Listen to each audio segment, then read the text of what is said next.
자, 이제는 제6장입니다. 정보전송 일반의 2026년도 출제 경향에서 새롭게 들어온 파트를 제6장에다가 제가 집어넣어놨습니다. 여러분들 선로설비 산업기사라는 과목이 있었어요. 그 과목이 2026년도부터 폐지가 됐습니다. 그러면서 선로설비 산업기사에 나왔던 내용 중에 일부들이 정보통신 기사산업기사에 포함됐어요. 그 중에 이 파트가 정보전송 일반에 포함된 파트입니다. 그래서 제가 이제 선로설비 산업기사 기출문제를 한 최근 4년치 문제를 다 문제들을 추려가지고 연관 있는 문제를 다 뽑아놨습니다. 그래서 그 문제를 풀어보시면 될 것 같고요.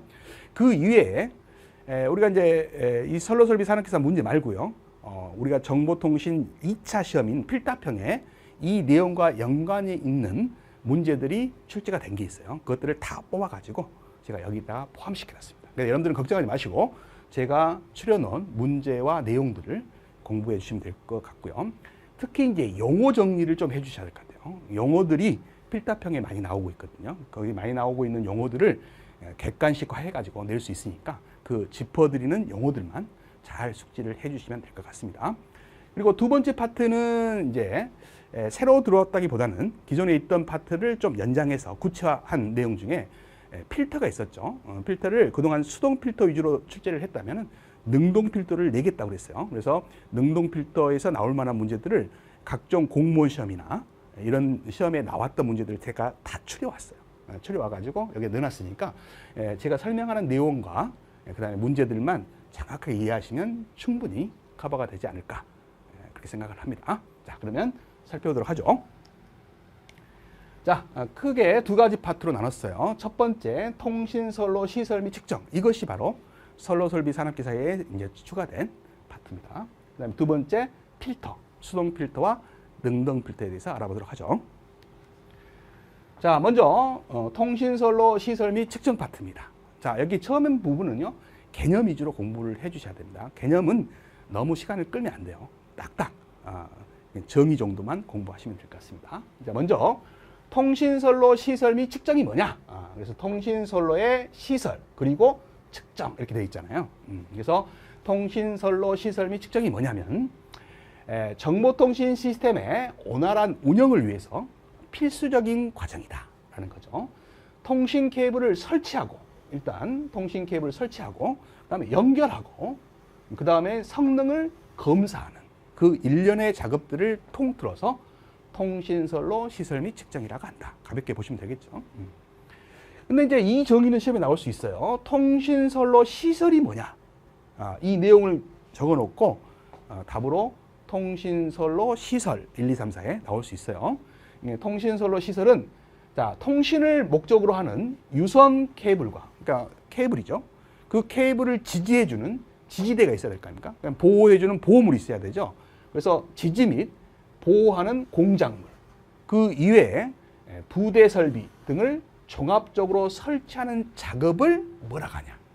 그러면 통신선로 시설이다 한다라는 거 일단 정의는 알아달라. 아시겠죠? 그 다음에 통신선로 시설의 분류입니다. 통신선로 시설을 분류하는 방법에 따라서 크게 세 가지가 있는데요. 먼저 첫 번째가 설치 위치에 따라서 구분하는 방법이 있고요. 설치 방식에 따라서 구분하는 방법이 있어요.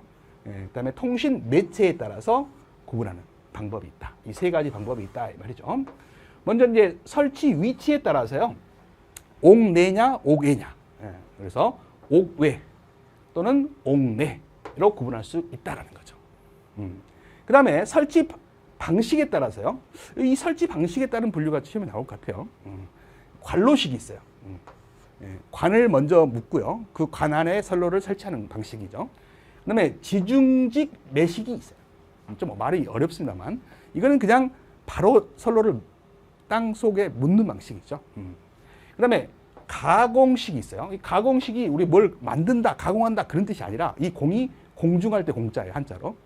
이 공중, 땅 위에다가 선로를 설치하는 거죠. 철탑 같은 걸 설치해서 선로를 설치하는 방식을 가공식이다 이렇게 말을 합니다. 그래서 세 가지 방식이 있는데 이거 말고도 더 종류가 더 구체화돼요. 근데 크게 관로식, 지중직, 매식, 그다음에 가공식으로 나올 수 있다. 이것들의 간단한 특징들이 시험에 나올 수 있을 것 같아요. 그다음에 통신 매체에 따른 분류가 있어요. 이제 광 케이블이 있고, 그다음에 동선이죠. 구리 동자입니다. 동선에는 대표적인 게 동축 케이블과 UTP가 있겠죠. 이렇게 통신 매체에 따른 분류도 있다라는 거예요. 자, 방금 봤던 관로식에 대해서 알아보도록 하죠. 관로식.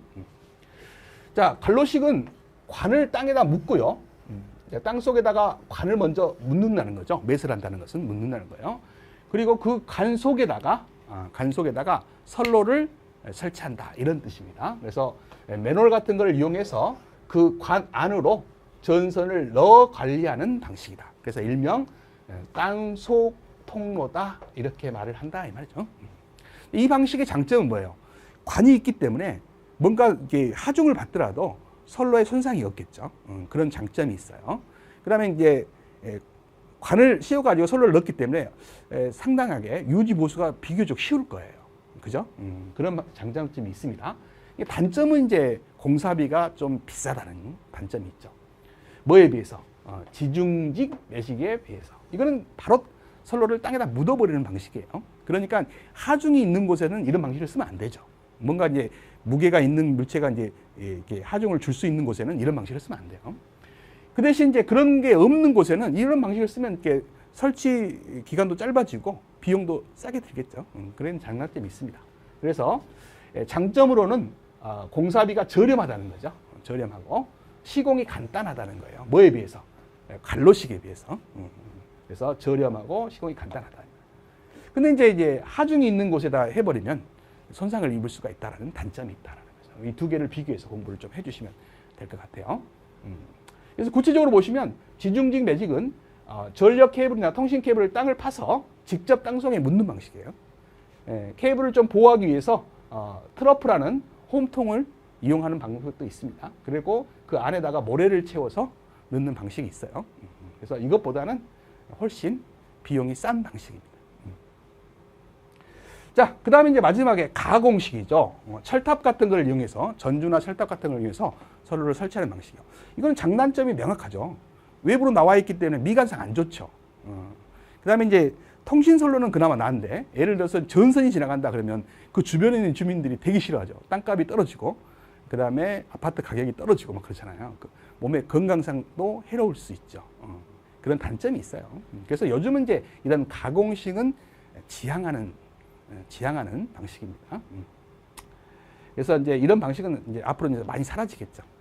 그래서 이제 저렴한 설치 비용, 장점은 공중으로 설치하는 게 땅속을 파갖고 설치하는 것보다 건설 기간도 짧고요, 비용도 싸게 듭니다. 그래서 가장 저렴한 설치 비용이 들어간다라는 거. 그다음에 신속하게 설치할 수 있다는 장점도 있죠. 그다음에 용이한 유지 보수, 그다음에 유연한 배치. 예를 들어서 뭐 산을 넘어간다든가 바다를 넘어갈 때 땅을 파는 것보다는 그냥 넘어가는 게 더 수월하다, 이런 말이에요. 물론 이제 바다는 아니겠네요. 산 같은 데 말하는 거예요. 단점은 뭐예요? 자, 환경적인 영향이 있다라는 거죠. 그 다음에 미관상 안 좋다, 이 말이죠. 안전 문제가 있다, 이 말이죠. 철탑이 쓰러져 가지고 건물 이렇게 덮을 수도 있죠.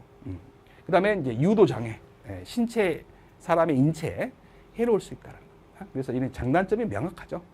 그래서 이런 장단점이 시험에 나올 수 있어요. 설명을 딱 해놓고 어떤 방식이냐 충분히 나올 수 있겠죠. 자, 건축물 군해통신 선로 시설입니다. 자, 주요 구성 요소 및 개념. 자, 여기서 이제 용어가 시험에 나와요. 자, 군해통신 선로 설비가 뭐냐? 이게 이제 주관식으로 뭐냐 이렇게 내진 않고 이게 설명이 쫙 나오고, 군해통신 선로 설비가 답으로 나올 수 있다라는 거죠. 그래서 국선 접속 설비를 제외하고, 국선 설비는 제외하고, 건물 내에 통신을 위한 모든 설비, 군의 통신 설비니까, 그래서 건물 내에 통신을 위한 모든 설비, 케이블이라든지 배관이라든지 단자함이라든지 통신실이라든지 덕트라든지 보호장치 등 다 포함해서 이것을 뭐라 한다? 군의 통신 선로 설비라고 한다. 그래서 이 개념은요, 이미 여러분들 정보통신 기사산업기사의 필답형에 나오고 있어요. 그래서 이거는 꼭 공부를 하셔야 됩니다. 군의 통신 선로 설비라고 합니다. 명칭을 정확히 적으셔야 돼요. 2차 시험에서는. 자, 그 다음에 이제 군의 정보통신 설비도 있어요. 그래서 이것은 말 그대로 정보통신과 관련된 설비만을 말하는 거죠. 그래서 군의 통신 선로 설비의 일종으로 건물 내 정보통신 설비 전반을 의미합니다. 그다음에 이 분계점이 시험에 많이 나오고 있죠. 이 분계점 이것도 이제 필답형에 이미 나왔어요. 그래서 이 두 가지를 공부해 주시면 될 것 같아요. 시설물이나 책임 소재의 경계를 나누는 지점이죠. 그러니까 책임 소재의 여부를 네가 책임이냐 내가 책임이냐 문제가 생겼을 때 명확하게 하기 위해서 분계점이라는 걸 둔다라는 겁니다. 그래서 이 분계점이 시험에 많이 나와요. 그래서 시설물이나 책임 소재의 경계를 나누는 지점을 의미하며 사업자가 제공하는 방송통신 설비와 이용자 측 설비를 연결하는 접속 지점을 의미합니다. 그러니까 여기를 기준으로 해서 여기는 통신 사업자가 책임을 지르고 여기는 공사업자든지 아니면 이용하는 사람이 책임을 지든지 이렇게 이제 명확하게 구분할 수 있는 지점이 분계점이 된다 이런 말이에요. 자, 관로 시설입니다. 관로.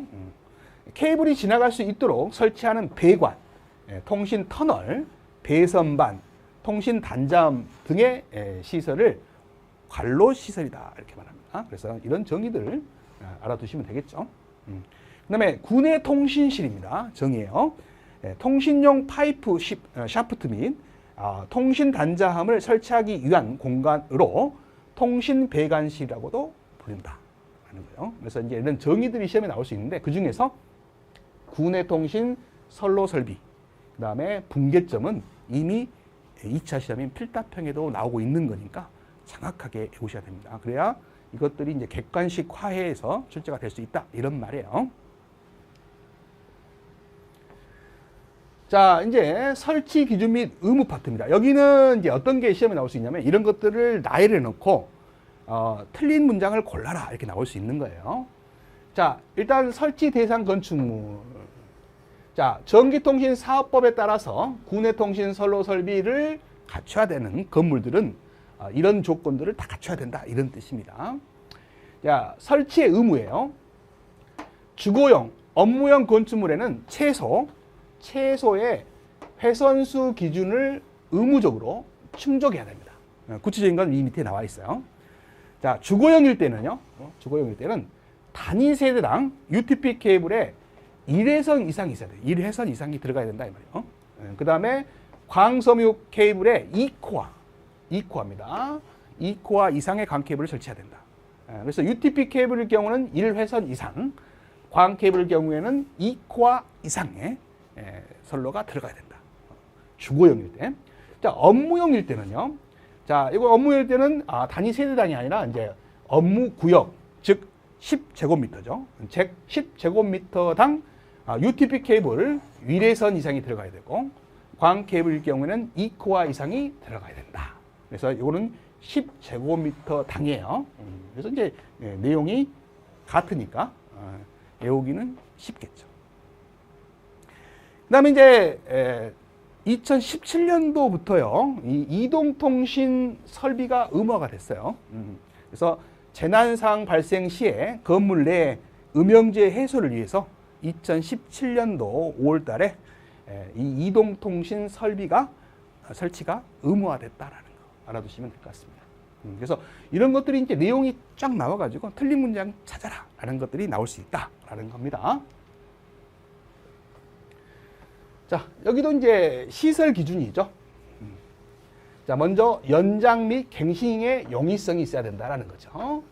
연장한다든가 갱신할 때 용이성이 있어야 된다. 그러기 위해서는 노후화되거나 장래 확장을 고려해서 케이블을 쉽게 교체하거나 추가할 수 있도록 이런 배관 같은 걸 설치해야 돼요. 덕트라든지 트레이 이런 것들을 이용해야 연장을 한다든가 갱신을 하기가 용이하다라는 거죠.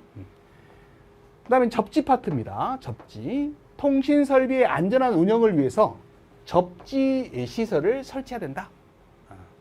라는 거고요. 특히 이 세 번째 나와 있는 맨홀과 핸드홀. 요즘 이제 핸드가 이제 영어잖아요. 핸드. 우리말화해서 쓰고 있지만. 그래서 요즘 이제 핸드홀이라고 안 하고 수공, 손수자를 수공으로 바뀌었어요. 영어가 바뀌었는데 아직도 시험 출제는 핸드홀로 내고 있습니다. 그래서 혹시라도 수공으로 바뀌어서 나오면 긴장하지 마시고 똑같은 말이다. 손 숫자예요. 수공. 그래서 맨홀이나 핸드홀에 관련된 문제가 이미 기출문제에 있어요. 제가 시험장에 가서 보고를 한 문제가 있습니다. 요거예요. 맨홀 및 핸드홀 간의 거리를 물어봤어요. 그래서 246m 이내입니다. 그래서 맨홀 및 핸드홀 간의 거리는 기본적으로 246m 이내야 된다라는 거죠. 그래서 요 이내라는 말도 알아두시고요. 이거 외우기 쉬워요. 2, 4, 6 두 배씩이죠. 그래서 저도 외우기 쉬웠어요. 그래서 246m 이내여야 된다. 이게 이제 보고 문제 있습니다.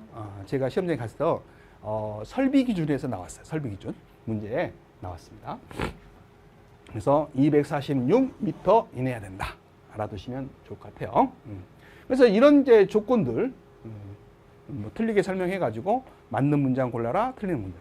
그래서 앞에 나왔던 내용과 더불어서 섞여가지고 맞는 문장, 틀린 문장 고르는 문제가 나올 수 있죠. 자, 개념하기 문제를 풀어보도록 하죠. 자, 다음 중 전기통신 설비의 붕괴점에 대해서 나왔잖아요. 한번 문제를 풀어보세요. 쉽지 않아요. 자, 붕괴점에서 잘못된 걸 고르겠죠. 전화국 측은 통신사업자가, 그러니까 우리가 이제 국선이 들어오는 전화국 측은 통신사업자가 책임을 지고요. 그 다음부터 이제 가입자 선에서는 건물주라든지 이용자가 책임을 지는 거죠. 그래서 붕괴점에서 단말기 측으로는 건물주 또는 이용자가 전기통신 설비의 건설과 보존에 책임을 진다. 이렇게 이게 명확하게 구분하는 구분자가 뭐다? 붕괴점이라는 거죠. 붕괴점. 책임 소지를 명확하게 구분하기 위해서 두는 것이 붕괴점이다. 라는 거죠. 자, 일반적으로 인입 갈로 및 인입 케이블의 붕괴점은 사용자의 혼동을 피하기 위해서 대지의 경계로 규정한다. 아니에요.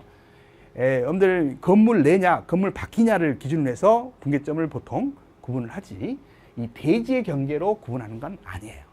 그래서 답은 2번이 틀렸습니다. 그래서 설명을 자세히 해놨으니까 읽어보시면 아실 거예요. 그래서 한번 읽어봐 주시기 바랍니다. 자, 그 다음에 붕괴점에는 이용자의 망 접속 장치로 주 단자함, 다른 말로 이제 주 배선반이라고 하죠. 이걸 영어로 MDF라고 그래요. MDF. 국선과 군의 선로가 이제 만나는 지점이죠. 그 지점에 설치된 단자함을 MDF라고 해요. 그래서 우리말로 주 단자함, 주 배선반 이렇게 말하기도 합니다. 그래서 주 단자함이나 주 배선반을 설치한다. 맞아요. 붕괴점에다 설치해야 된다라는 거죠. 그다음에 단독주택입니다. 붕괴점에 보호기가 내장된 세대 단자함을 주 단자함 대신에 설치할 수 있다는 거죠. 맞습니다. 맞아요. 그래서 답은 2번이 틀렸습니다. 자, 이 그림이 우리가 이제 필답형에서 제가 강의하는 그림인데요. 이제는 이론에서도 용어가 나올 수 있다라는 겁니다. 자, 보시면 여기를 기준으로 해서 이 밖은 이게 아파트 단지고요. 여기 밖에 국선이에요. 여기는 백봉망이다. 국선이다 이 말이죠. 이게 이제 가입자망이다 이 말이죠. 그래서 이 건물이 여러 개 있을 때 이게 이제 A동, B동이라고 한다면 이 동 단자함이 있어요. 그 다음에 국선과 군의 선로가 만나는 이 지점에 아까도 말씀드렸던 MDF가 있죠. MDF가 있죠. 주 배선반, 주 배선반이라고 부르는 MDF가 있어요. MDF가 있어요. 주 단자함 또는 주 배선반이라고 부르는 MDF가 있다. 그래서 이 MDF에서 각 동에 있는 동 단자함이 있어요. 그래서 각 동에 있는 동 단자함까지 연결한 이 선로를 우리가 뭐라고 하냐면요, 군의 간선 케이블이라고 합니다. 이거 꼭 알아두시기 바랍니다. 필답형에도 아주 잘 나와요. 그래서 군의 간선 케이블 꼭 알아두시기 바랍니다. 군의 간선 케이블. 그다음에 이제 동 단자함에서 층 단자함이 있어요. 각 층마다 단자함이 있어요. 각 층마다 단자함이 있습니다. 각 층마다 단자함들이 있어요. 각 층마다 이렇게 단자함들이 있습니다. 그래서 이제 이렇게 수직으로 이렇게 다 층 단자함들을 다 이렇게 연결해주는 선이 있어요.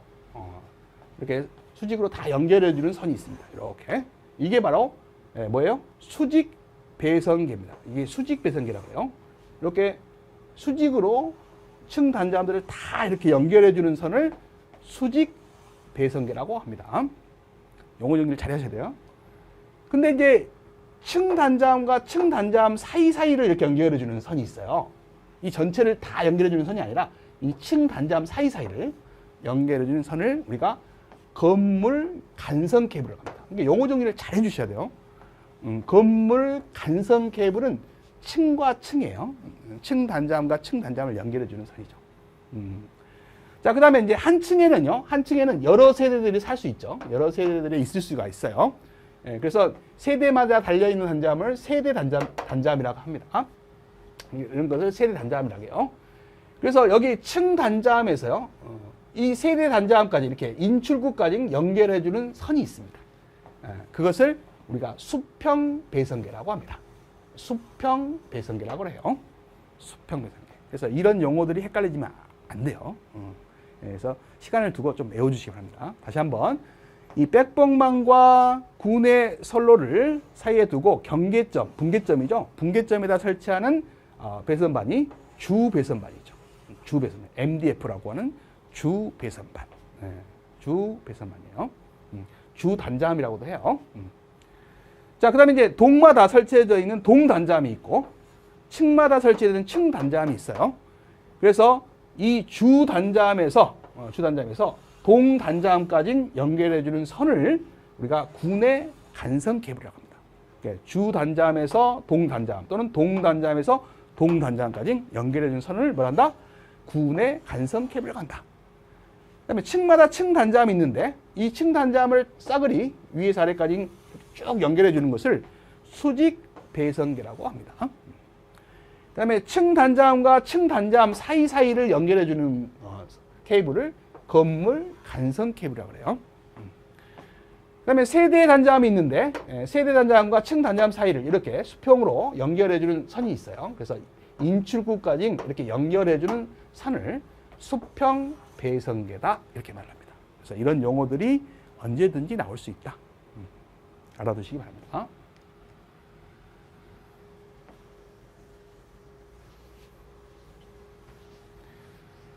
자, 여기는 이제 가벼운 내용이에요. 자, 지중 가공 선로 시설입니다. 지중이란 건 땅 속을 말하는 거고요. 가공은 만드는 게 아니라겠죠. 공은 공중 위를 말한다겠죠.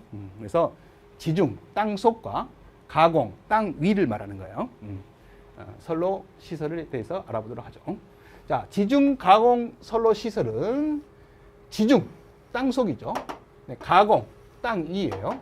로 구분되는데 지중 선로는 도시 미관을 해치지 않고 설비 보안이 용이하며 직접 매설 시에는 차량 같은 압력을 피하기 위해서 요겁니다. 1.2m 이상 깊이 매설해야 됩니다. 그러니까 이런 압력을 받지 않는 곳은 이것의 절반이에요. 0.6m 정도 묻으면 돼요.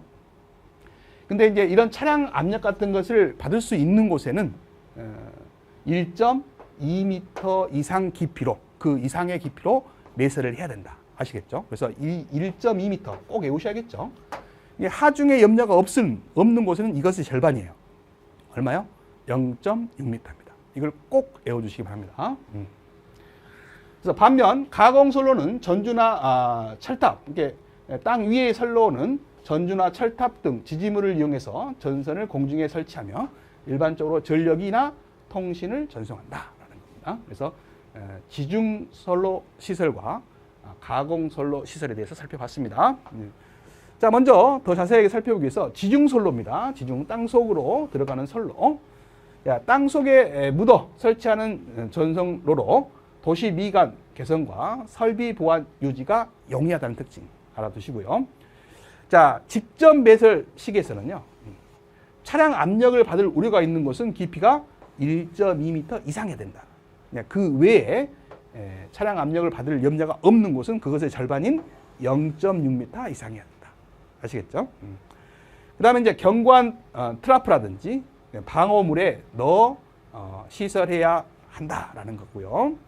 기타 시설은요, 지상 노출 시 교통에 지장을 주지 않고 손상될 우려가 있는 곳은 금속관 같은 관을 씌워야 된다 이런 말이에요. 이게 지상으로 설치할 때는 금속관 같은 관을 씌워야 된다 이런 말입니다. 그래서 금속관도 좀 알아두세요. 자, 이제는 가공선로입니다. 땅 위로 설치하는 거죠. 그래서 정의는 전주나 철탑 등 지지물을 이용해서 공중에 전선을 설치하는 방식을 말하죠. 자, 시설 기준입니다. 그러니까 전선 간 간격을 유지해야 돼요. 일정한 간격을 유지해야 된다 이 말이죠. 그래서 전선이 다른 상의 전선이나 구조물과 접촉하는 것을 방지해야 된다. 그래서 떨어져야 된다. 이도 관리라고 하죠. 그래서 이제 전력의 크기에 따라서 거리가 이제 정해져 있어요. 이것은 설비 기준에서 시험에 많이 나오고 있죠. 설비 기준에서는 이제 배우실 거고요. 사용 전압에 따라서 전선의 굵기, 세기 등이 규정되어 있다라는 거죠. 자, 그래서 예를 들어서 저압 가공 전선은 지름 3.2mm 경동선 이상을 사용한다. 이런 것들이 있다라는 거예요. 이런 거는 이제 설비 기준 가서 이제 외우시고 여기서는 이제 이런 것들이 있다는 것만 아시면 될 것 같습니다. 자, 이제는 이제 관로식이에요. 관을 묶고 그 안에다가 선로를 설치하는 방식이죠. 그래서 전선관, 트로프, 트렌치 등의 보호 시설에 케이블을 수용하는 방식을 말한다. 그래서 지중선로, 가공선로, 관로식이 있다. 이렇게 알아두시면 될 것 같습니다. 자, 개념 문제를 한번 풀어볼까요? 자, 다음 중 지하선로의 루트 선정 조건이 잘못된 것은 뭐냐? 자, 유도방해라든지 전식이 많은 도로에 설치해야 됩니까? 아니죠. 유도방해가 있으면 안 되죠. 전식은 뭡니까? 여러분들 보통 이제 선로가 있으면 선로 주변에 관 주변에 땅이나 뭐 이렇게 닿을 거 아닙니까? 그러면 습기가 있겠죠. 그러면 관 속에 흐르는 전류가 일부 이제 잘못돼 가지고 새는 전류가 있을 수 있어요. 그러면 금속 관들이 이렇게 녹이 슬겠죠. 그러면서 생기는 손실이 있겠죠. 그런 것들을 전식이라고 그래요. 전식. 그래서 유도 방해나 전식이 없는 도로에 설치를 해야겠죠. 그다음에 선로의 거리가 최단거리인 도로 맞겠죠. 그다음에 가공 케이블의 배선이 편리한 도로 맞겠죠. 하천 교량 및 철도 횡단이 적은 도로 그렇겠죠. 당연하죠. 상식으로도 풀 수 있는 겁니다. 답은 1번이 되겠습니다. 그래서 지하선로의 루트는 다음과 같은 조건을 고려해서 선정해야 된다라는 거죠. 그래서 유도 방해라든지 전식의 방해가 없어야 된다. 방지다라는 거죠. 그다음에 집안의 조건들을 따져야 된다. 그다음에 기존 시설물과의 관계도 따져야 된다. 그다음에 경제성도 따져야 된다. 이런 것들이 지하선로의 루트를 정할 때 고려해야 될 사항들이에요. 그래서 숙지를 해주시면 될 것 같습니다. 자, 이제는 통신 기본 측정 파트로 가겠습니다. 자, 통신 기본 측정은 크게 통신망의 성능을 확인하는 네트워크 성능 측정하고 무선 환경에서 신호의 상태를 파악하는 RF, 무선 주파수를 말하는 거죠. 측정으로 나눌 수 있다. 그래서 네트워크 성능과 무선 주파수 성능 측정 파트로 크게 나눌 수 있다는 거예요. 자, 일단 통신 기본 측정. 자, 첫 번째가 네트워크 성능 측정입니다. 자, 네트워크 성능을 측정하는 요소. 여러분들 이것도 이제 필답형에 이미 나왔어요. 첫 번째가 속도죠. 다른 말로 처리율입니다. 속도에는 다운로드 속도가 있고요. 업로드 속도가 있죠. 그래서 네트워크 성능 측정 요인 세 가지를 적어라가 필답형에 이미 출제가 됐죠. 그래서 많은 분들이 세 가지를 못 적으니까 이거를 다운로드 속도, 업로드 속도, 그리고 다른 한 가지를 또 이렇게 적는 경우가 있었어요. 근데 이제 이게 두 개를 합쳐서 뭐라고 해야 돼요? 속도 또는 처리율이라고 해야겠죠. 자, 측정 단위는 메가 bps 또는 기가 bps 단위를 쓴다라는 거죠. 요즘은 이제 기가 단위를 많이 쓰죠. 자, 그 다음에 두 번째로 지연 시간이 있다는 거죠. 지연 시간. 속도, 처리율, 다른 말로. 그 다음에 두 번째가 지연 시간이 있다. 지연 시간은 적은 게 좋겠죠. 지연 시간 적어줘요. 그 다음에 세 번째가 패킷 손실률이에요. 이렇게 세 개를 적어야 되는데 잘 기억이 안 나서 다운로드 속도, 업로드 속도, 그 다음에 뭐 지연 시간 뭐 이렇게 세 개를 적은 분도 많아요. 그런데 다음에는 그러시면 안 됩니다. 속도 또는 처리율 하나 적으시고, 그 다음에 지연 시간, 그 다음에 패킷 손실률 이렇게 적으시면 될 것 같아요. 자, 그래서 이제 세 가지 종류를 꼭 외워주시고요. 그 다음에 측정 방법이에요. 자, 측정하는 방법은 이제 웹 기반에서 측정하는 방법이 있고, 명령 프롬프트를 이용해서 핑이라든지 이런 명령어, 트레이서트 이런 명령을 이용해서 성능을 측정하는 방법이 있다라는 거예요. 이런 것들은 가볍게 보시면 되는 거죠. 그래서 중요한 거는 이 앞부분이에요. 방금 전에 봤던 네트워크 성능을 측정하는 지표 세 가지만 적어라. 별표입니다. 첫 번째가 뭐라고요? 속도, 처리율. 그래서 여기에는 이제 다운로드 속도와 업로드 속도가 있다라는 거고요. 그 다음에 지연 시간. 지연 시간은 짧을수록 좋죠. 패킷 손실률. 이것도 적을수록 좋죠. 그래서 이 세 가지를 꼭 숙지를 해달라라는 겁니다. 자, 이제는 이제 무선 측정 파트예요. 여기는 출제 경향이 없었어요. 근데 이제 여기도 앞으로 나올 것 같아요. 자, RF 측정이죠. 무선 주파수 측정인데 용어들을 정리를 하셔야 돼요. 자, RSRP입니다. RSRP. 이 R자를 유념해 보시기 바랍니다. 레퍼런스예요. 기준이라는 거죠.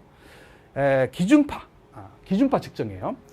여러분들 이제 핸드폰을 딱 키자마자 핸드폰은요, 그 주변의 기지국 중에서 나와 가장 가깝게 있는 기지국을 찾는 게 있어요. 기능이 있어요. 그래서 핸드폰을 딱 키자마자 먼저 나를 관리해 줄 수 있는 기지국이 어딘가 찾는 거죠.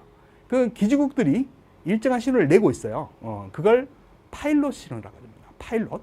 그래서 이 파일럿 신호가 기준 신호예요. 이 기준 신호의 전력을 측정하는 파라미터가 RSRP입니다. 그래서 여러분들 이 R에다가 딱 동그라미 치시고 레퍼런스, 기준 신호를 측정하는 수치예요.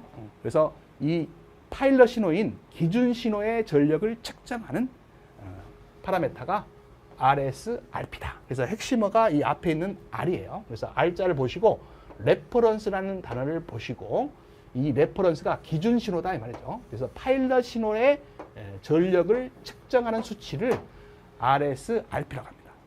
근데 그 값이요, 다 마이너스 값이에요. dB로 하면. 그래서 여기 제가 적어놨는데 아주 좋은 상태가 약 마이너스 40dBm이에요. 그 다음에 이제 보통이 마이너스 80dBm입니다. 이걸 외우시라는 게 아니에요. 그 다음에 이제 안 좋은 것이 이제 90에서 보통 99dBm이 아주 안 좋은 상태죠. 연결이 불가능한 상태예요. 기지국과 연결이 불가능한 상태를 말하는 거죠. 그래서 조심해야 됩니다. 숫자가 큰 게 좋아요, 작은 게 좋아요? 마이너스니까 작은 게 좋죠. 마이너스니까 0에 가까운 게 좋은 거예요. 근데 전체적으로 봤을 때 마이너스 값은 작은 게 더 크다고 봐야 돼요. 무슨 말이냐면요, 내가 빚이 100만 원이 있어요. 마이너스 100만 원이죠. 빚이 1000만 원이 있어요. 마이너스 1000만 원이죠. 어느 게 좋은 거예요? 마이너스 100만 원이 좋은 거죠. 그래서 마이너스 100만 원이 더 부자예요. 빚이 적은 게 더 부자입니다. 그런 차원에서 여기 보세요. 신호의 세기가 강함을 의미할 때 음수의 값으로 표시되기 때문에 0에 가까울수록 좋은데, 이것들을 간혹 신호의 세기가 큰 게 좋다 이렇게 표현을 해요. 큰다라는 것이 이 마이너스니까 마이너스가 작은 게 큰 거예요. 그래서 dB로 따지면 0에 가까운 게 좋은 거고, 그 다음에 이런 RSRP 값이 큰 게 좋은 거다라고 하면은 또 이렇게 숫자로 봤을 때는 마이너스가 작은 게 어떻게 되면 큰 거다. 신호의 세기가 큰 거다라고 볼 수가 있는 거죠. 좀 헷갈리십니까? 그러면 dB로 알아두세요. 0에 가까울수록 신호의 세기가 강하다라는 거 상식적으로 알아둬라. 그래서 이제 이것과 이 다음 것을 구분하셔야 돼요. 이것도 같은 R인데 이 R이 리시브라는 단어예요. 리시브. 수신단의 모든 전력을 측정하는 거예요. 그래서 이거는 리시브의 약자고요. A는 레퍼런스의 약자라는 걸 차이를 두고 공부를 해주세요. 그래서 RSSI죠. 이거는 모든 신호의 전력을 측정하는 거예요. 그러니까 기준파만 측정하는 게 아니라 모든 신호, 그래서 모든 무선 신호의 전력을 포함해서 총 전력을 표시하는 겁니다. 이것도 이제 0에 가까운 게 좋은 거예요. 그래서 이거 설명을 보시면 0에 가까울수록 강한 신호입니다 해놓고 값이 클수록 강하고 작을수록 약하다 이렇게 나왔잖아요. 그러니까 이제 작다는 것이 숫자가 작다는 게 아니라 마이너스 90dBm이 작다는 뜻이죠. 그리고 마이너스 60dBm이 더 크다는 뜻이에요.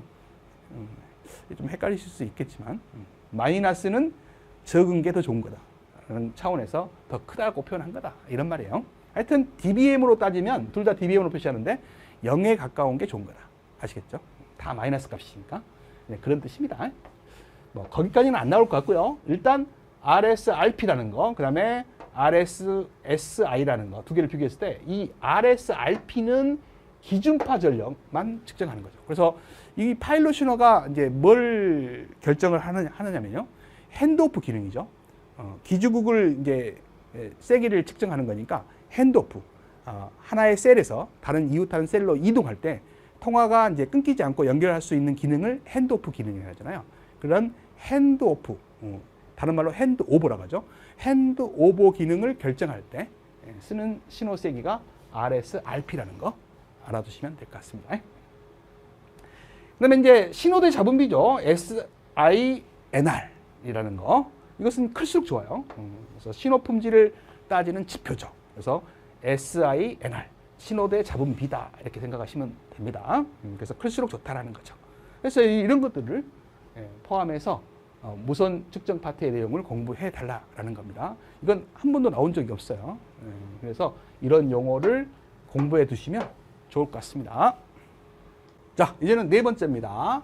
선로 전송 레벨 측정이에요.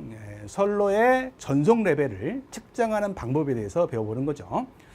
크게 이제 두 가지를 소개하고 있지만 실제로는 더 많죠. 더 다양한 방법이 있어요.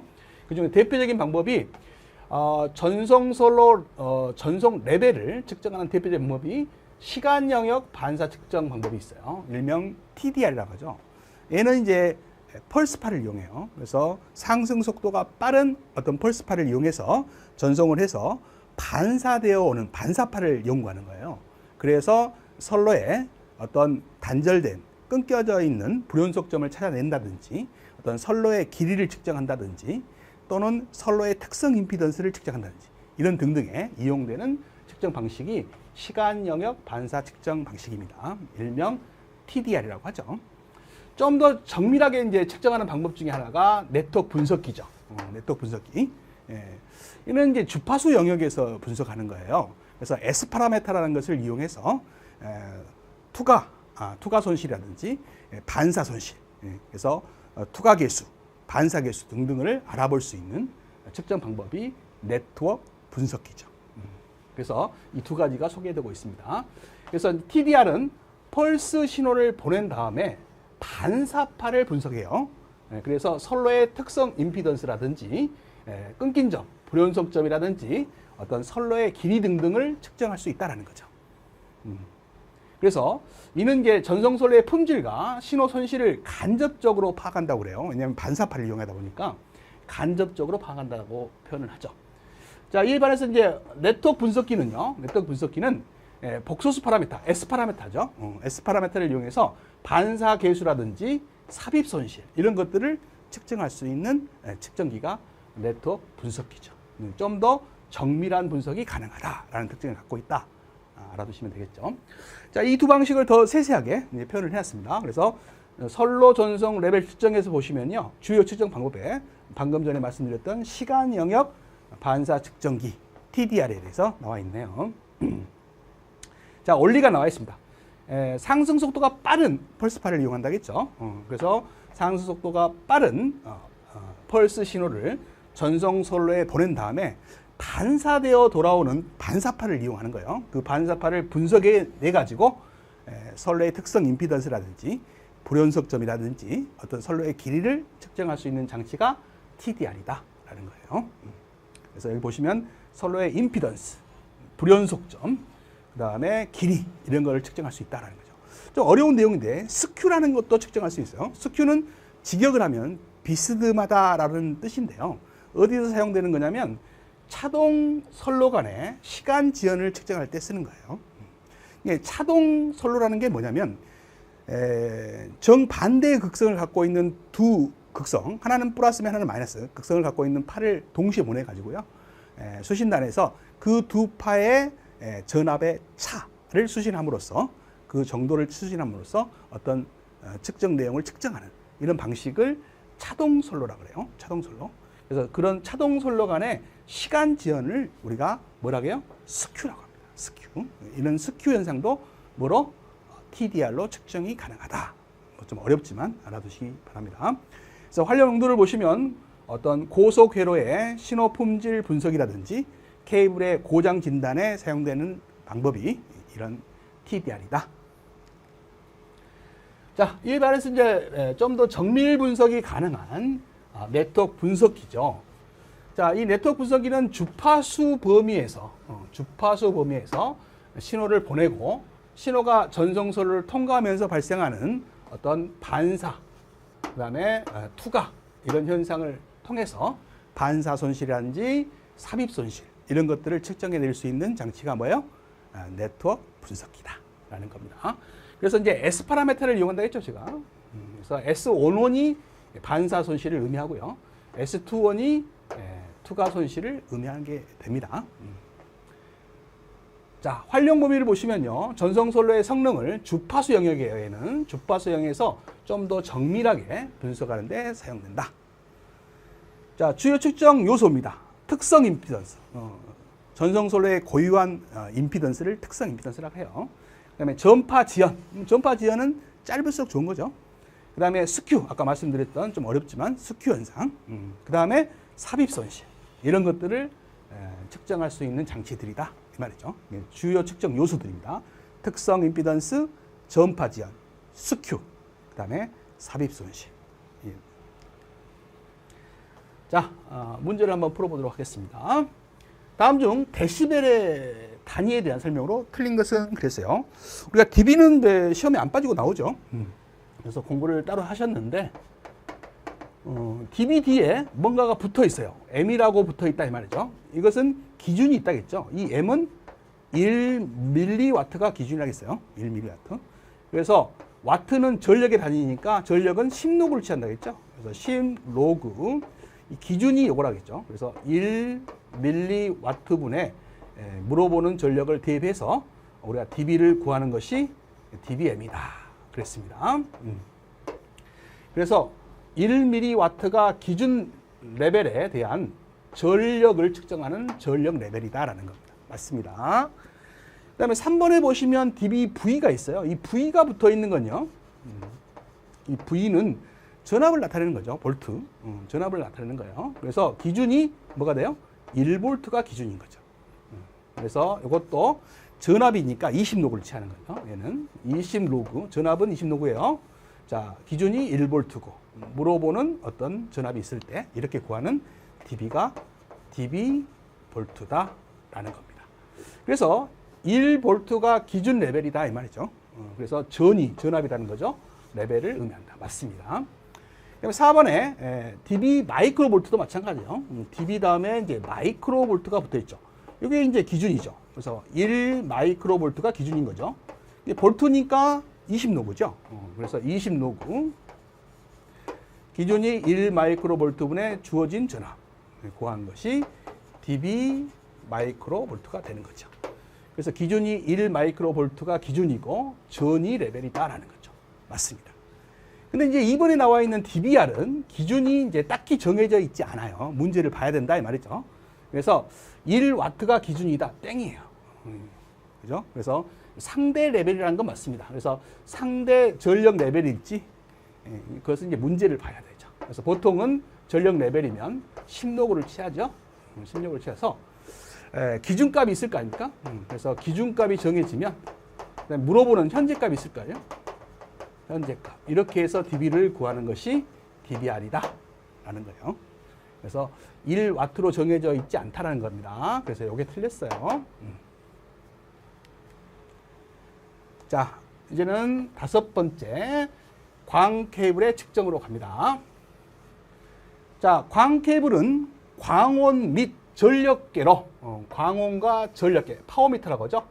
파워미터라고는 광원과 전력계를 이용해서 삽입 손실을 측정할 수가 있어요. 삽입 손실을 측정할 수 있습니다. 또는 앞에서 배웠던 TDR을 배웠잖아요. 이게 광이다 보니까 옵티컬에 O자가 붙어서 OTDR, OTDR. 이 OTDR이요, 2차 시험에 아주 잘 나오고 있어요. 언어를 써라도 잘 나오죠. 옵티컬 타임 도메인 리프렉토미터다. 그래서 이 언어도 써라고 시험에 잘 나와 있습니다. 잘 나옵니다. 측정할 수 있는 종류를 몇 가지만 써라. 이것도 시험에 잘 나오고 있죠. 그래서 이것을 이용해서 우리가 이제 손실도 측정할 수 있고요. 거리도 측정할 수도 있어요. 그 다음에 접속부의 손실 같은 것도 측정할 수 있다라는 거요. 그래서 접속부의 위치도 알아낼 수가 있어요. 그래서 이런 것들을 측정할 수 있는 것이 OTDR입니다. 그래서 이 OTDR은 아마 시험에, 이번 시험에도 꼭 나올 것 같아요. 굉장히 중요합니다. 그래서 OTDR은 뒤에 문제를 많이 실어놨어요. 자, 그래서 이제 이것 말고도 이제 측정하는 방법이 광케이블 테스터기를 이용해서 빛의 방향이라든지 전력량을 확인할 수 있는 방법도 있다라는 겁니다. 그래서 세 가지가 소개가 되고 있네요. 그래서 광원관 파워미터라는 전력계를 이용하는 방법, 그 다음에 OTDR을 이용하는 방법, 그 다음에 광케이블 테스터기를 이용하는 방법. 세 가지가 이제 여기서는 소개가 되고 있네요. 자, 먼저 접속 손실 측정입니다. 접속 손실은 광케이블 접속정이죠. 뭐 융착 접속이 될 수도 있고 다른 접속 방식이 될 수도 있어요. 하여튼 그 접속점에서 손실이 발생하는데 그것을 접속 손실을 하죠. 그래서 이걸 측정하기 좋은 곳은 이제 광시간 영역 반사계인 OTDR이 적합하다라는 겁니다. 그래서 접속 손실에서는 OTDR이 좀 유리하다, 측정하기에. 그래서 접속 손실 측정 방법 OTDR을 이용한다라는 거죠. 그래서 OTDR은 강섬유의 길이 방향을 따라서 신호를 보낸 다음에 반사되는 팔을 이용해요. 그래서 반사 또는 산란되는 팔을 측정하는 장비다라는 거 알아두시고요. 측정 원리는 측정 대상 광섬이 한쪽 끝에 OTDR을 연결하고요. 다른 반대쪽 끝은 개방 상태를 유지한다. 이 개방 상태를 유지한다는 거 알아두세요. 한쪽 끝은 OTDR, 다른 한쪽은 개방 상태로 광신호를 보낸다는 거죠. 그러니까 한쪽은 광신호를 보내고 반대쪽은 OTDR을 설치한다, 이런 뜻입니다. 그래서 개방 상태에서 광신호를 보내는 곳이 있고 반대쪽에는 OTDR을 설치해서 측정한다라는 겁니다. 자, 측정 내용을 보시면요, 광섬유에서 되돌아오는 반사광을 분석해서 광섬의 길이, 그다음에 접속점의 위치, 그다음에 접속 손실, 이런 것들을 측정할 수 있다. 그래서 OTDR로 측정 가능한 것이 아닌 걸 골라라. 대역폭은 측정을 못해요. 자주 나오고 있어요. 보기에 대역폭은 측정 못합니다. 꼭 알아두시기 바랍니다. 그래서 이제 접속점의 위치라든지 접속 손실이라든지 광섬유의 길이라든지 이런 것들은 측정이 돼도 대역폭은 측정이 안 된다. 알아두시기 바랍니다. 자, 또 하나의 방법이 이제 양방향 측정 방법이 있어요. 접속점의 특성에 따라 손실이 비대칭적으로 발생할 수 있는 곳이 있어요. 어느 곳이냐면 서로 다른 선로, 같은 종류가 아니라 전혀 다른 선로를 양방에서 이제 접속을 했을 경우에는 양방향 측정을 좀 해봐야 돼요. 한쪽에서 한번 측정해보고 다른 한쪽에서 측정을 해봐야 돼요. 그래서 그 평균을 이용해서 손실을 계산해봐야 됩니다. 그런 방법이 양방향 측정 방법이에요. 그래서 서로 다른 종류의 광섬유를 융착했을 때 쓰는 방식이다. 알아두시면 될 것 같고요.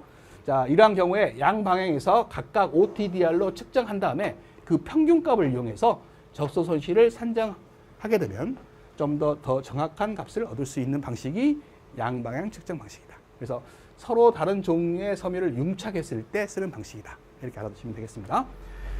자, 그 다음에 이제 삽입손실법이 있죠. 광섬유를 접속하기 전에 전후의 전력값을 비교하는 거예요. 접속하기 전에 전과 후의 전력값을 비교해서 손실을 측정하는 방법이 삽입손실법입니다. 그 다음에 자동 융착기를 사용하는 방법이 있어요. 이 자동 융착기를 사용하게 되면 자동으로 측정해 주죠. 광섬유 융착기는 자동으로 광섬유 위치를 조정하고요. 아크 방전으로 융착 후에 융착으로 인한 손실률을 자동으로 표시를 해줍니다. 이때 표시되는 값은 융착 각도, 그다음에 연결 상태 등 분석 결과이며 실제 손실과는 차이가 있을 수 있어요. 그래서 실제 용착 시 발생하는 손실은 약 보통 0.1dB 정도 차이가 있다. 이렇게 아시면 되겠습니다.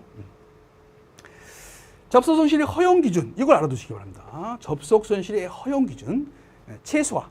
융착 접속 손실은 0.02dB 이하로 최소화하는 것이 바람직해요. 권장 상태다 이 말이죠. 근데 이제 허용 범위가 있어요. 이제 이 정도 돼도 된다 이 말이죠. 그 이상은 안 된다 도저히. 그게 바로 0.5dB입니다. 그래서 제가 봤을 때는 최소화 dB 이거보다는 이 허용 범위가 많이 나올 것 같아요. 혹시 모르니까 둘 다 외워주세요. 예, 그래서 최소화는 0.02dB 이하로 우리가 접속 손실이 이루어져야 된다. 이렇게 알아두시고 허용 범위, 법으로 이제 허용 범위가 0.5dB라는 거 아시기 바랍니다.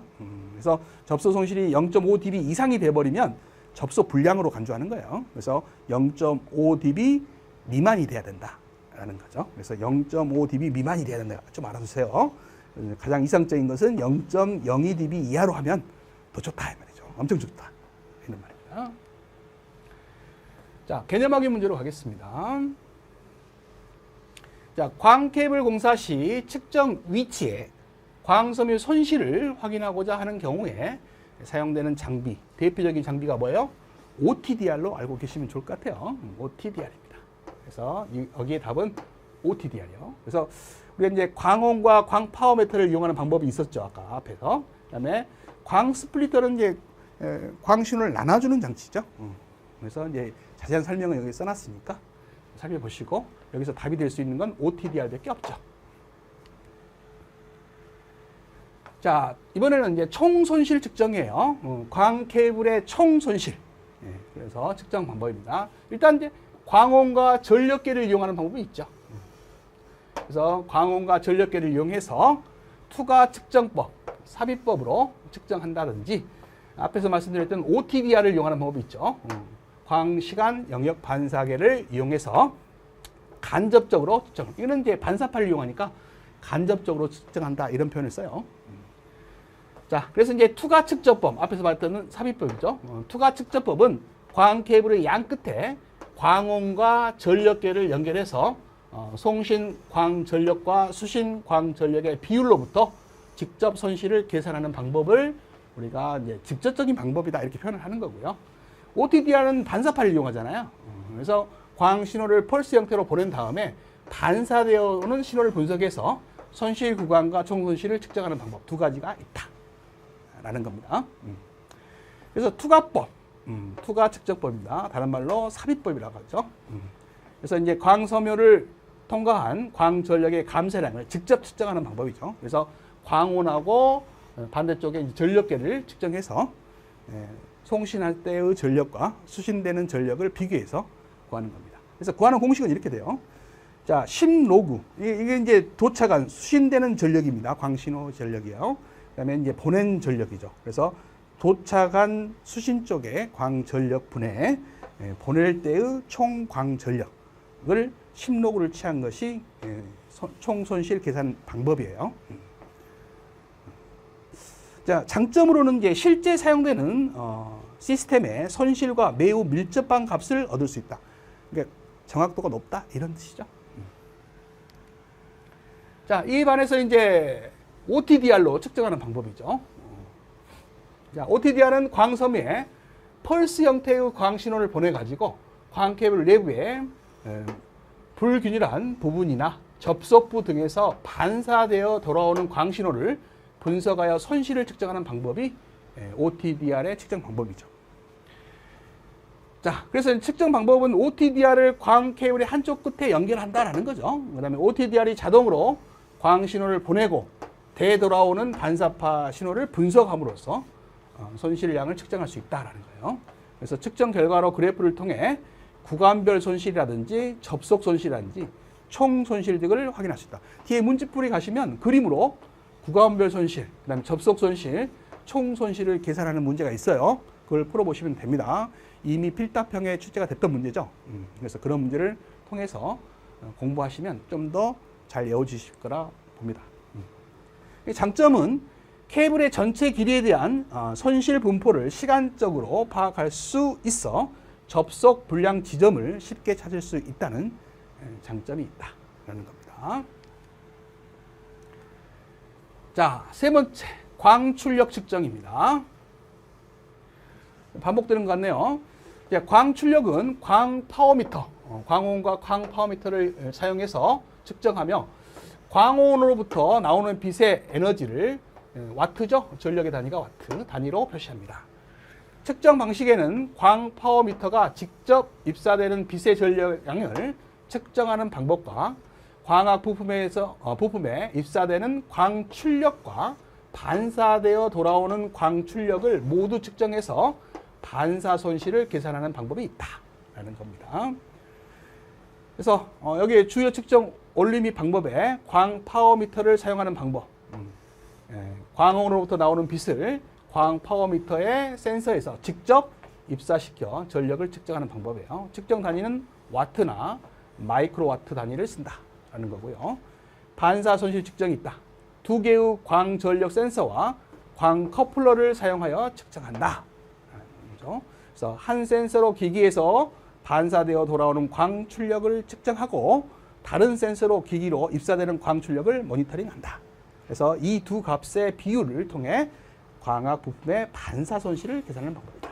그래서 광파워미터, 광원과 광파워미터를 이용하는 방법과 이런 방법, 광전력 센서하고 광커플러를 이용하는 방법, 두 가지를 소개하고 있어요. 중요한 건 없네요. 자, 광통신망 품질 측정. 여기는 좀 알아두셔야 됩니다. 자, 주요 측정 항목. 광손실이죠. 자, 광손실에는 삽입 손실이 있고요. 반사 손실이 있어요. 그래서 이 두 가지. 그래서 광 케이블을 연결했을 때 발생하는 신호 손실을 우리가 삽입 손실이라고 하고요. 반사 손실은 광 신호가 커넥터나 접속부에서 반사되어 들어오는 양을 측정해서 이 반사 손실을 측정한다라는 거죠. 그래서 반사 손실은 작을수록 연결 상태가 좋다라는 것을 알 수 있다라는 거예요. 그래서 광 손실에 먼저 삽입 손실이 있고 뭐가 있다? 반사 손실이 있다. 알아두시고요. 그다음에 빛이 퍼지는 현상을 분산이라 그래요. 그래서 이건 정보 전송 일반 기초 내용 때 많이 배웠죠. 그래서 이제 모두 내분산과 모두 간분산이 있었죠. 그래서 모두 내분산을 색분산, 모두 간분산을 그냥 줄여서 모두분산. 그래서 이미 기초 공부 때 말씀을 드렸던 것 같아요. 그래서 이 색분산은 광원의 파장에 따라서 광 속도가 달라져서 생기는 현상이다. 이 원인만 좀 알아두시기 바랍니다. 그래서 색분산과 모두분산이 있다. 빛이 퍼지는 현상이죠.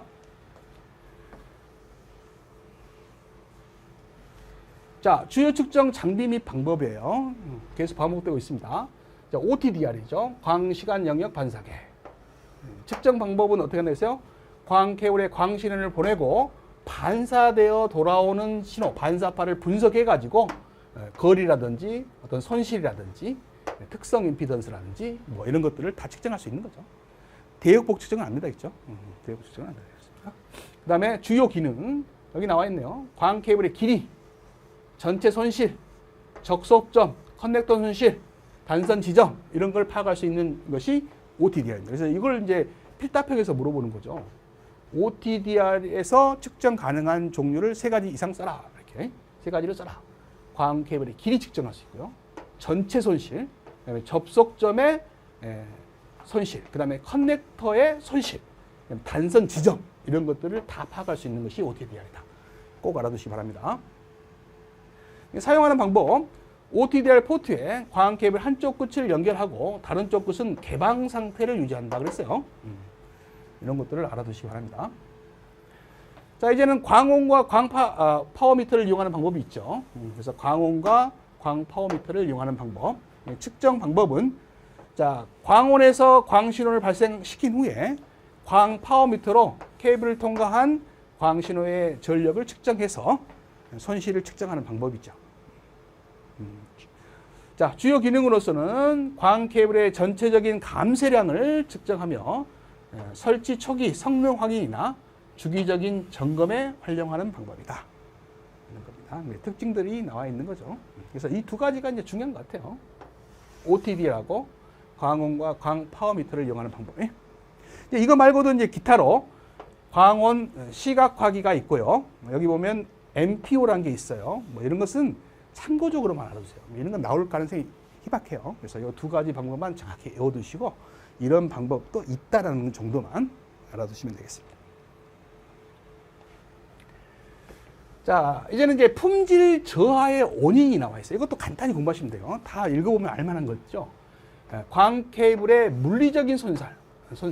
물리적인 손상이 일어나면 당연히 품질이 저하가 되겠죠. 그 다음에 오염된 커넥터. 이 커넥터의 끝면이 오염됐다 이 말이죠. 노후화된 장비, 접속 불량, 부적절한 설치 이런 것들이 다 품질 저하의 원인이 되겠죠. 그래서 다음 중 품질 저하의 원인이 아닌 걸 골라라 이렇게 나올 수 있겠죠. 자, 개념하기 문제입니다. 자, 문제들이 난이도가 높아요. 광섬유의 전송 손실의 종류가 아닌 것 그랬습니다.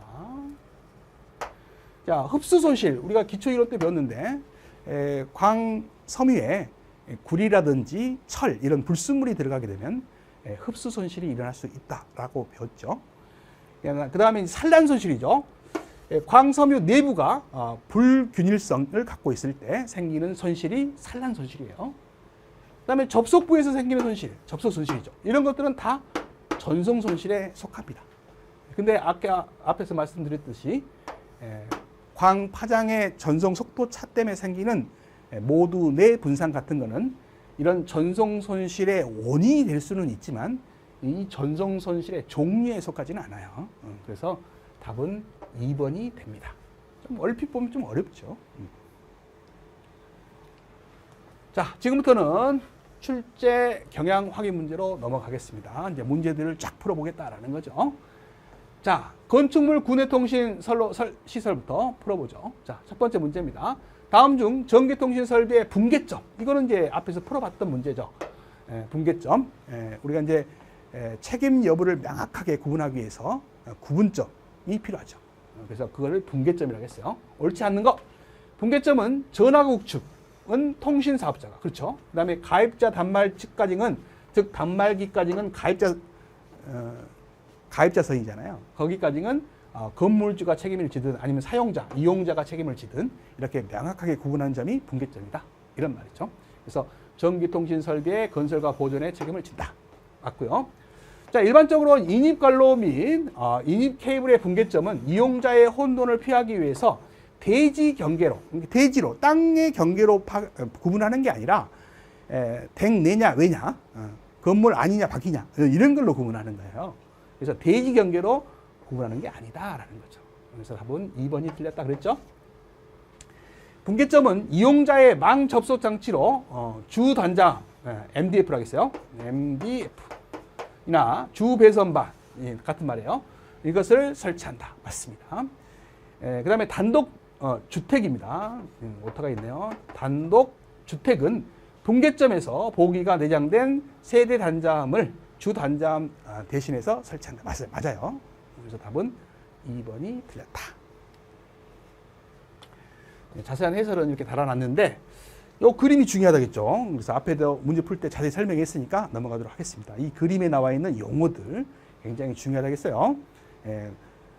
우리가 이제 백본망이라고 하죠. 곡선과 구내통신망 사이에 경계점, 붕괴점에 설치되고 있는 게 MDF, 주 배선반이라겠죠. 그 다음에 각 아파트가 있다 그러면 동마다 동단자함이 있는데 거기까지 선로가 연결되어 있습니다. 그래서 주 배선반에서 동단자함까지 이렇게 연결되는 선을 우리가 구내 간선 케이블이다. 용어 정리를 잘 하시라겠죠. 그리고 이제 각 층마다 뭐가 있어요? 층 단자함이 있다 했죠. 이 층 단자함을 싸그리 일렬로 다 연결하는 것을 우리가 수직 배선계다 이렇게 말을 하고 층 단자함과 층 단자함 사이도 이렇게 연결하는 케이블이 있어요. 그것을 건물 간선 케이블이다 그랬고 그 다음에 이제 한 층에는 세대들이 있죠. 세대들마다 세대 단자함들이 있어요. 세대 단자함들이 있는데 이 층 단자함에서 이런 세대 단자함까지 즉 이걸 인출구라고 하죠. 인출구까지 이렇게 수평하게 연결해 주는 선이 있습니다. 그것을 수평 배선계다 이렇게 말을 한다 그랬어요.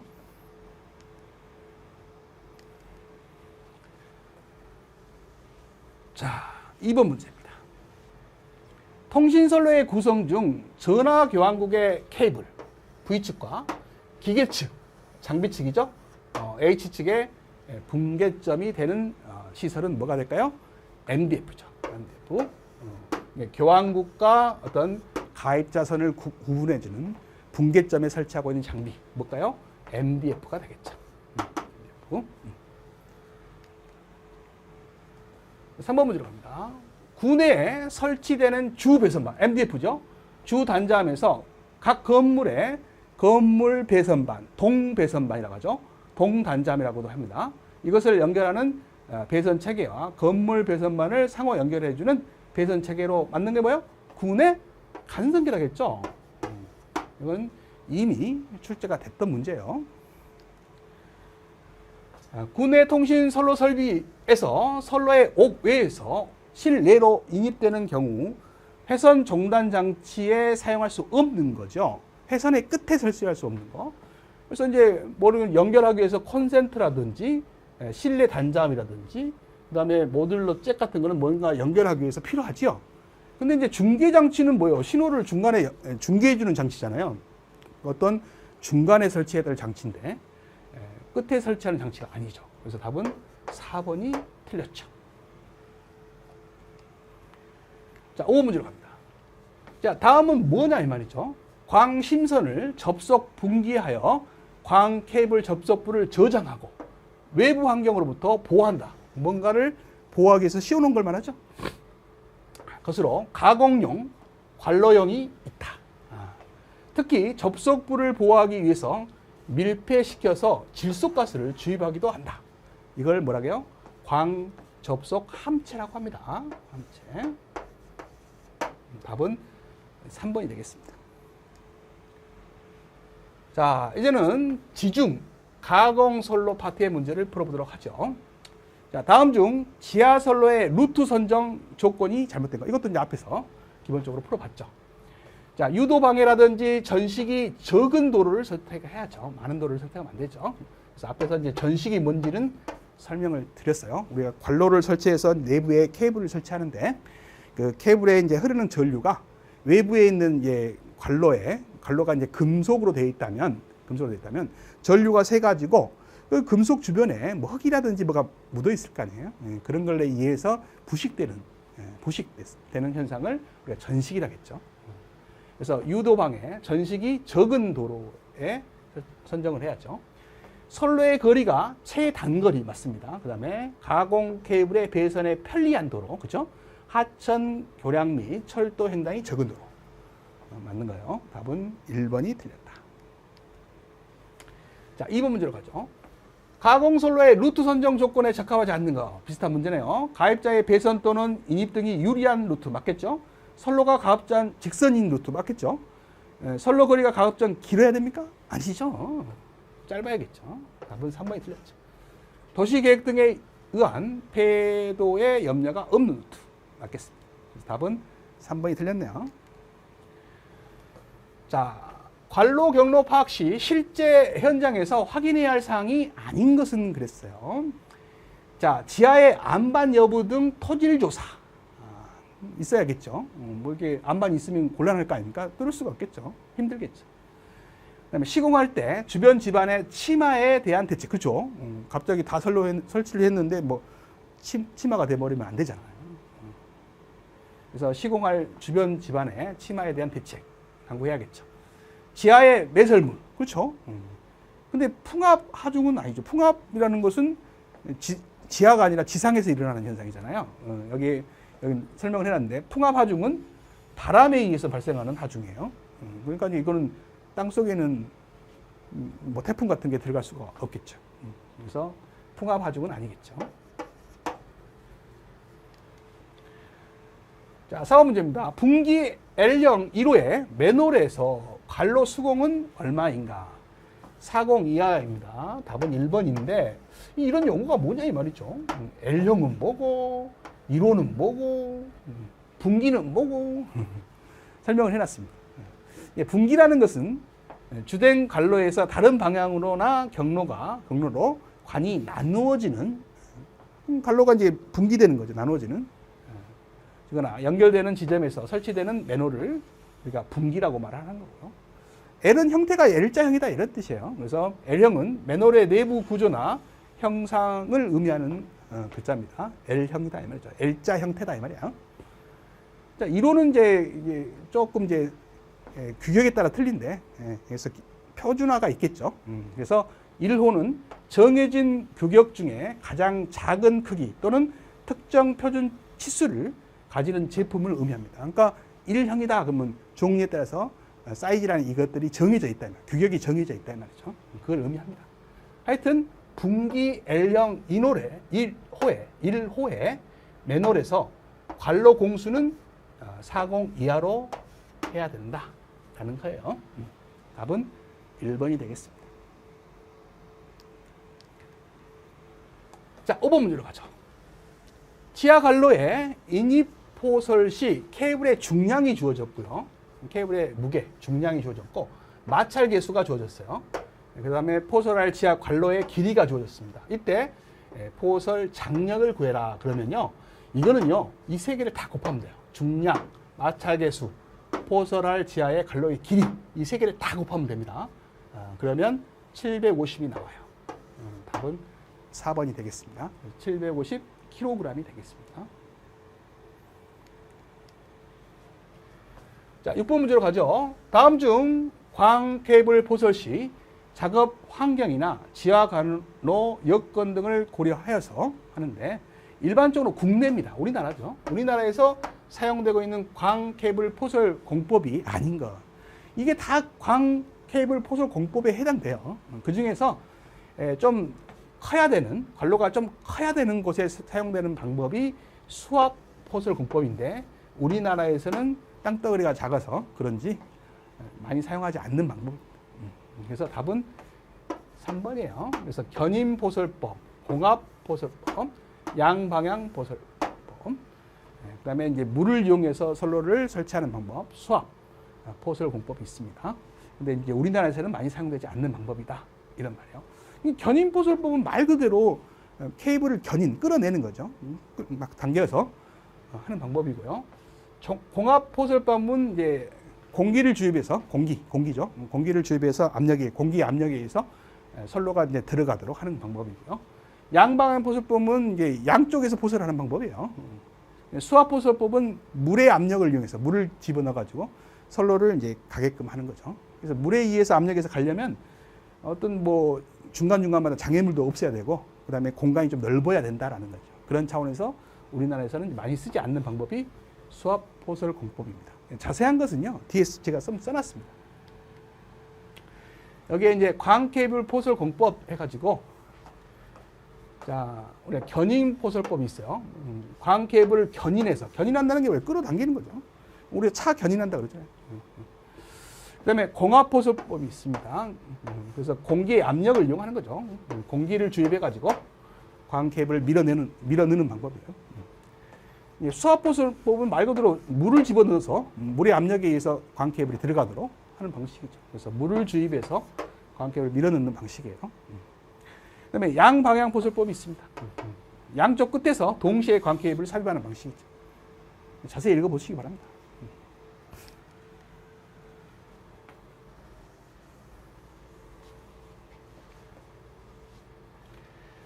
자, 통신 기본 측정, 선로 전송 레벨 측정 파트의 문제를 풀어보도록 하죠.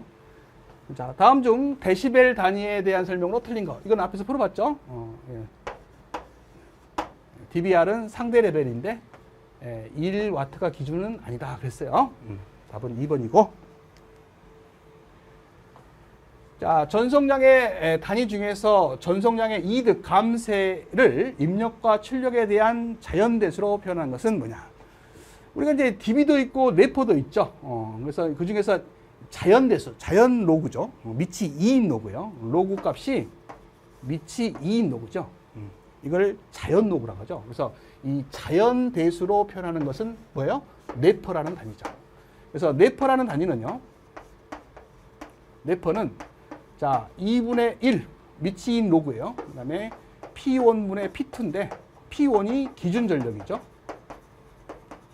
P2가 물어보는 임의 전력이에요. 이렇게 측정하는 게 네퍼죠. 우리가 알고 있는 dB는 데시벨은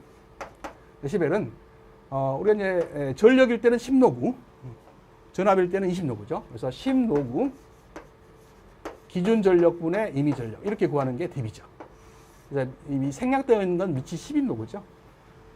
이것을 이제 상용 로그라고 해서 일반적으로 쓰는 로그를 말하고 미치 2인 로그를 자연 로그라고 하죠. 그래서 이렇게 자연 대수라고 표현했으니까 답은 네퍼가 된다. 이런 말이에요. 자, 3번 문제로 갑니다. 반사계수가 주어졌을 때 감쇄량은 얼마냐 그랬어요. 자, 반사계수는 20로그를 취합니다. dB를 구할 때 20로그 0.1 하면 되는 거예요.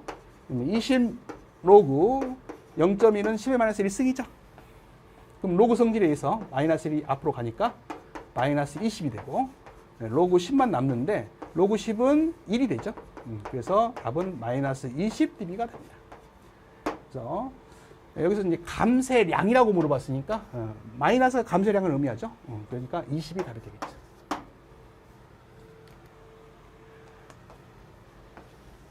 자, 선로에 입력 전류가 주어졌고 출력 전류가 주어졌을 때 선로의 감쇄량 구하겠어요. 전류가 주어졌잖아요. 그럼 몇 로그? 그러니까 dB를 구할 때 전압과 전류는 20로그죠. 입력분의 출력이죠. 그래서 100mA 분의 1mA 이렇게 구하시면 됩니다. 그러니까 단위가 같으니까 생략이 되고요. 약분이 되고 20로그. 자, 100분의 1은 얼마예요? 100분의 1은 10의 마이너스 2승이죠. 100분의 1은 10의 마이너스 2승이죠. 그러면 마이너스 2승이 앞으로 가면 마이너스 40dB가 답이 되겠습니다. 자, 5번 문제로 가죠. 선로의 감쇄량이 이번에는 주어졌어요. 그랬을 때 100mA 전류를 입력했답니다. 그랬을 때 출력 전류는 얼마냐? 이거는 이제 dB를 준 거죠. 20dB라고 주고요. 감쇄량이니까 마이너스가 붙어야 되죠. 이거 아냐를 물어보는 거예요. 감쇄량이잖아요. 그러면 이제 전류는 몇 로그예요? 20로그를 취했던 거죠. 입력분의 출력량. 입력은 100mA. 그럼 출력은 모르니까 x mA. 같은 단위로 구하면 되죠. mA. 그러면 약분이 되고 단위는. 자, 20하고 20은 약분이 돼서 마이너스 1만 남죠. 그럼 밑이 10인로그니까 바로 요 값은 자, 100분의 x라는 값은 요 밑수에 10에 요 승이 되는 거죠. 마이너스 1승. 이렇게 계산하는 거예요. 로그를 계산하는 방법이죠. 자, 그럼 x는 100이 넘어가면 100 곱하기 이건 12 마이너스 1승은 0.1이니까 10이 되겠죠. 단위는 아까 mA. 그래서 답은 3번이 되겠습니다. 자, 6번 문제로 가겠습니다. 자, 전송로 임피던스가 75ohm으로 주어졌고요. 절대 레벨이 0dBm이라고 주었어요. 전압값은 얼마냐? 자, 우리가 0dBm 이 기준이라는 소리죠. 기준이라는 소리예요. 0이 나오려면 기준값과 임의값이 같아야 1이 돼서 0이 나오는 거죠. 그래서 이제 전압을 물어봤는데 저항이 주어졌고요. 이게 dBm은 단위가 1mW가 기준이잖아요. 전력이란 뜻이죠. 그래서 이제 전력을 구할 때는 전력은 어떻게 구해요? 전력은 저항이 주어졌고 전압이 주어졌다면 R분의 V 제곱으로 구하는 게 전력이죠. 근데 여기서 물어보는 것은 뭘 물어봤어요? 전압값을 물어봤죠? 전압값?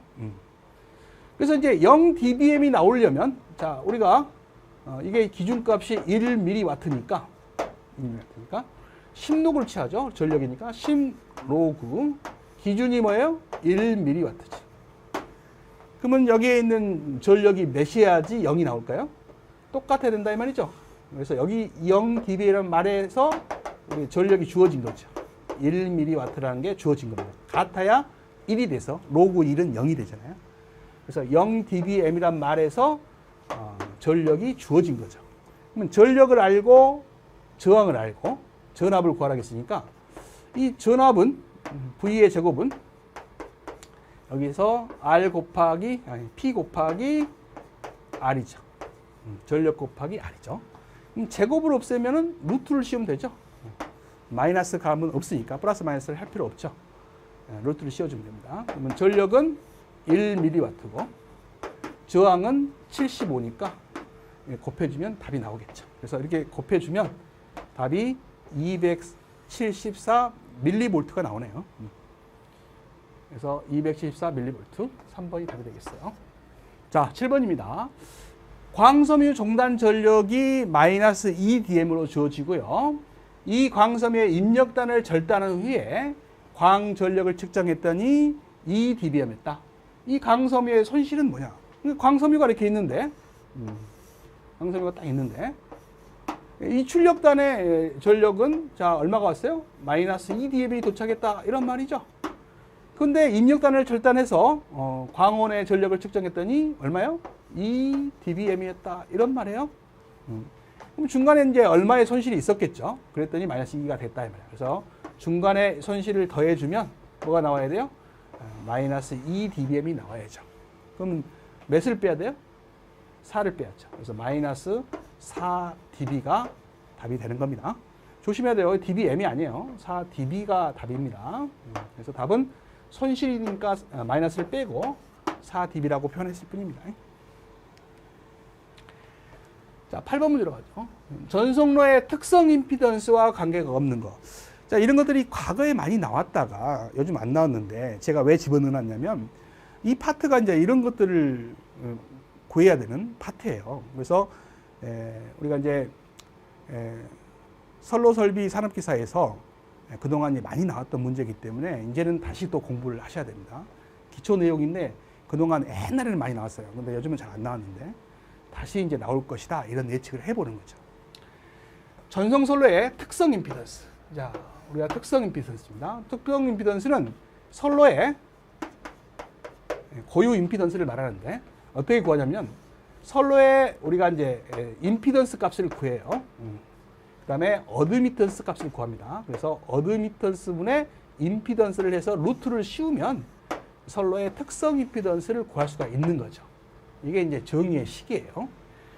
근데 루트, 선로의 임피던스를 계산하시면, 직렬 저항을 계산하시면 이 값이 얼마예요?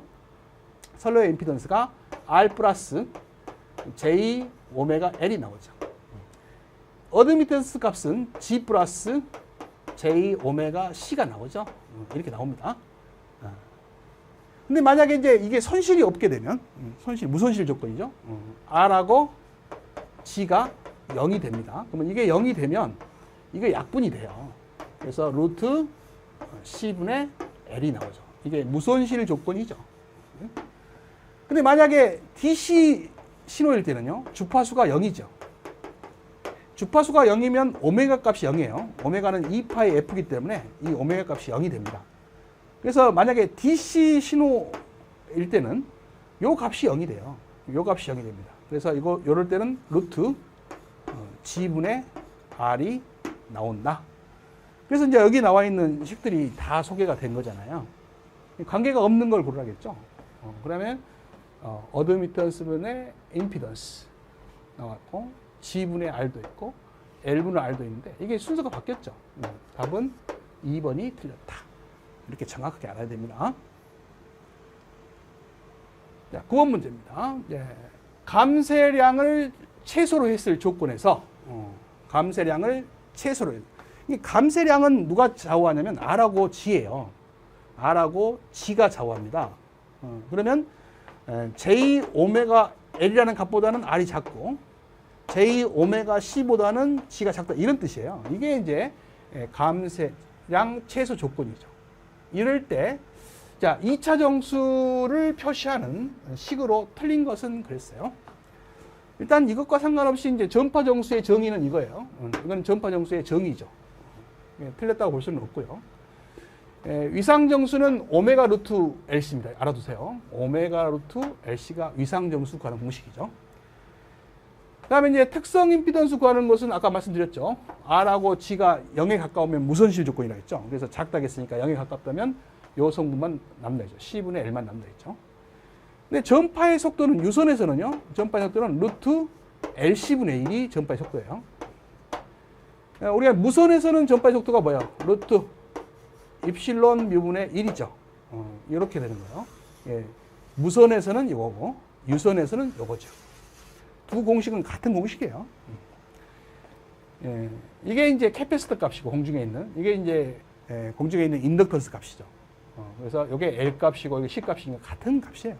무선일 때는 이렇게 구하는 거고 유선일 때는 이렇게 구하는 거죠. 자, 10번입니다. 다음 국간 중계 케이블의 위상 정수를 측정합니다. 위상 정수가 베타죠. 이 베타를 위상 정수로 합니다. 주어졌고요. 그다음에 각 주파수를 오메가라고 하죠.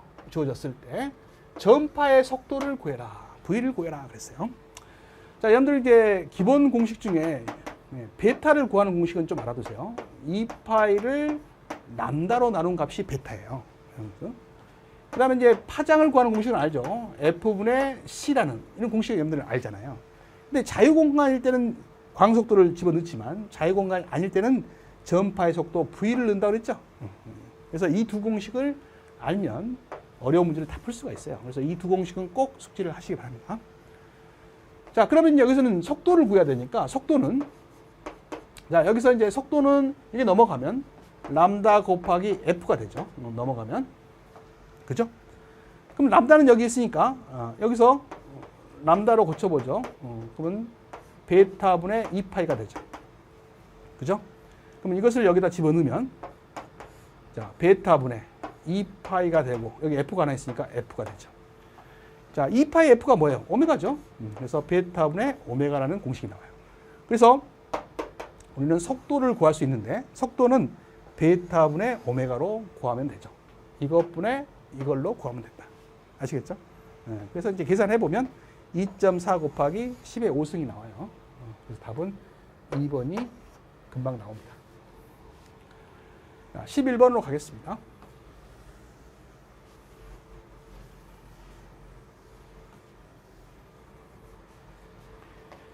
자, 이 문제도 마찬가지예요. 위상정수 베타가 주어졌네요. 베타가 주어졌고요. 그다음에 주파수가 주어졌네요. 그랬을 때 파장하고 전파의 속도를 구해라 그랬어요. 아까 우리가 베타 구하는 공식은 좀 알아들어 있죠. 2파이를 람다로 나눈 값인데 이 값이 2분의 파이라고 줬으니까 여기 2분의 파이라고 줬잖아요. 줬으니까 람다는 금방 나오죠. 파이 약분되고 바로 람다는 4가 나오죠. 람다의 단위는 메타죠. 그래서 4메타라는 게 금방 나와요. 이 공식에서. 그죠? 그러면 전파의 속도 구하는 공식은 전파의 속도는 어떻게 해요? 우리가 람다는 아까 F분의 V라는 공식을 꼭 알아달라고 했죠. 여기서 속도는 구할 수 있죠. 속도 V는 람다 곱하기 F죠. 그럼 람다는 4고 F는 10메가니까 10메가는 10의 6승이죠. 그러면 여기 40이 되고 곱하기 10의 6승 미터가 속도니까 메타 퍼 세크가 되겠죠. 40 곱하기 10의 6승이 됩니다. 이건 4m고 4m고 40 곱하기 10의 6승. 답은 3번이 되겠네요. 이 두 공식을 알면 다 풀 수 있다. 자, 여기 12번 문제에다 별표를 해놓으세요. 이게 이제 기출문제, 보건문제 있죠.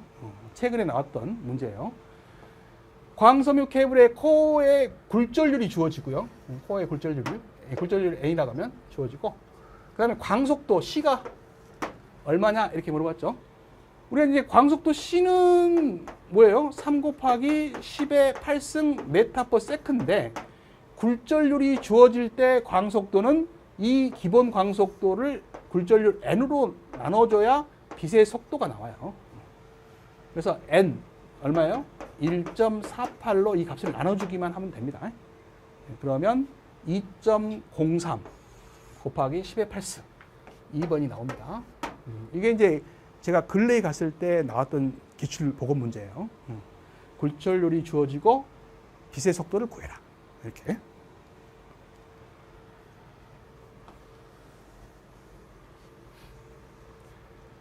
자, 13번입니다. 특정한 시외 전화 회선의 개방 임피던스. 이 개방 임피던스를 ZSO라고 제가 표현을 하죠. 그다음에 단락 임피던스는 우리가 ZSS라고 표현합니다. 그럼 ZSS는 125입니다. 이 말이죠. 특성 임피던스 Z0를 구해라. 자, 선로에서요. 개방 임피던스와 단락 임피던스를 알면요. 이 두 개를 곱하면 돼요. 루트 씌워가지고 ZSS 곱하기 ZS. 그러면 특성 임피던스가 금방 나옵니다. 그래서 두 개를 곱해서 루트 씌우면 답이 금방 나온다. 이 말이죠. 얼마가 나와요? 65입니다.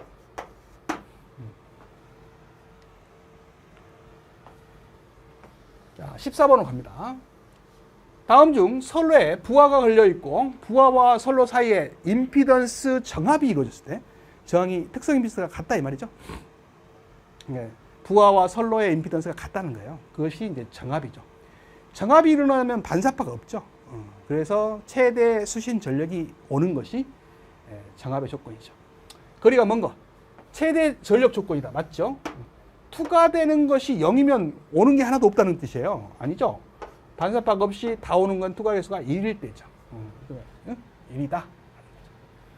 그 다음에 최대 전류가 부하에 공급된다. 맞습니다. 그 다음에 무한정 선로. 무한정 선로일 때에 반사파가 없죠. 그래서 무한 선로와 같이 반사파가 없고 진행파만 존재하죠. 맞습니다. 답은 2번이 틀렸네요. 투과 개수는 1일 때가 정합됐을 때요.